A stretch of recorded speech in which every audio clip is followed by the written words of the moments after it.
A doença celíaca atinge 1 a cada 600 pessoas no país, de acordo com dados da Associação de Celíacos do Brasil. Caracterizada pela reação exagerada do sistema imunológico ao glúten, tem origem genética e pode causar anemia, osteoporose, câncer e até déficit de crescimento em crianças. Bom, e para entender um pouco mais sobre essa doença, eu recebo hoje o Dr. Antônio Elias de Oliveira Filho, que é médico nutrólogo e integrante da diretoria da ABRAM, Associação Brasileira de Nutrologia. Tudo bem, doutor? Obrigado pela presença. Boa tarde. Obrigado pelo convite para podermos esclarecer um contingente que hoje atinge cerca de 350 mil pessoas no Brasil. E que ainda não é, acho que, conhecido o suficiente, né? Explica para a gente um pouquinho, então, o que é exatamente, inclusive, o glúten e o que causa a doença celíaca, doutor? A doença celíaca, basicamente, é uma doença autoimune, no qual você tem uma extrema alergia a produtos que tenham o centeio, o trigo e a cevada. Então, você fabrica anticorpos contra o seu próprio organismo a partir desse processo de autoimunidade. E aí, com o tempo, você ataca principalmente o sistema digestório, o intestino, né? Então, você não consegue absorver todos os alimentos outros que você consome.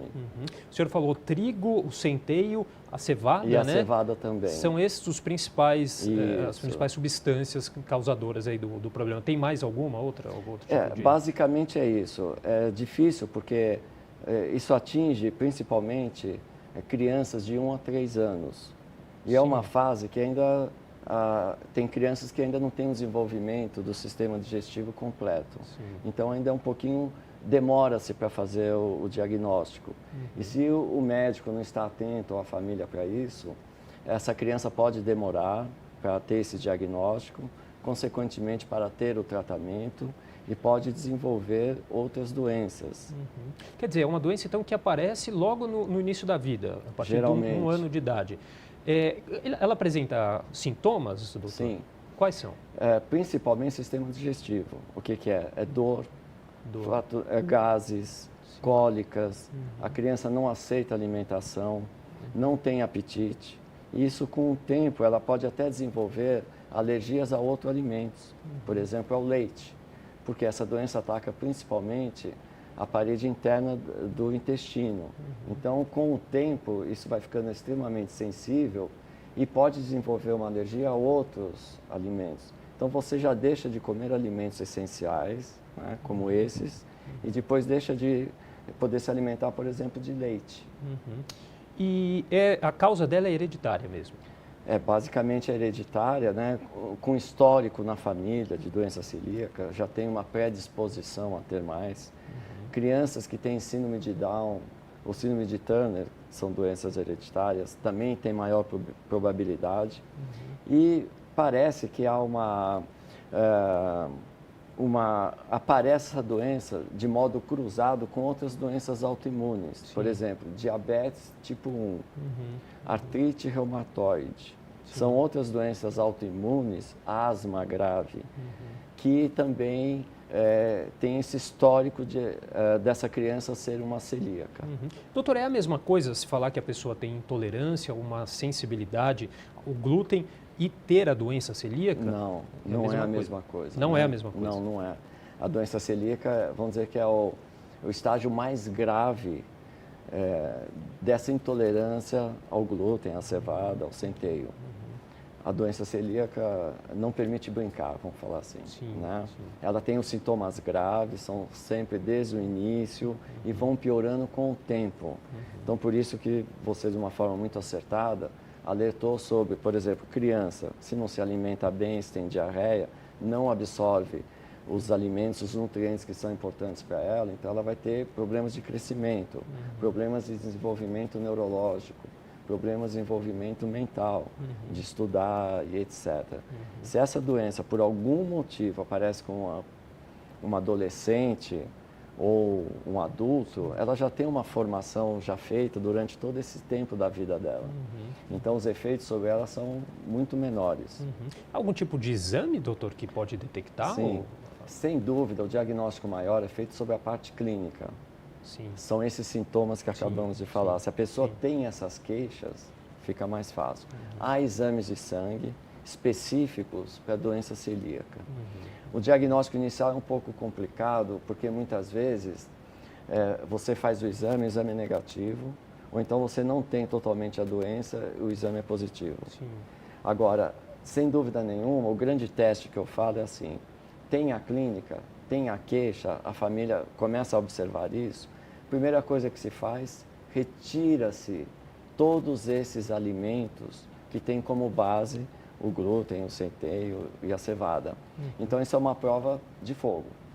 Inclusive até por uma questão até de rotulagem dos alimentos, é um pouco, às vezes, não é tão simples, né, de fazer essa dieta restritiva, né, doutor? É muito complicado e tem que ter uma estreita colaboração e educação do médico com a família, com a criança, nem tanto, mas principalmente com os pais, porque para você ter ideia, tudo que se usa para fazer a comida da criança tem que ser separado. Se eu hoje utilizei a panela, o garfo, o prato de manhã com os alimentos normais e à noite vou preparar para a criança, já dá reação nela. Sim. Então tem que ser uma cozinha à parte. As panelas à parte, os pratos à parte, copos à parte, só para a criança. Ou seja, é muito difícil.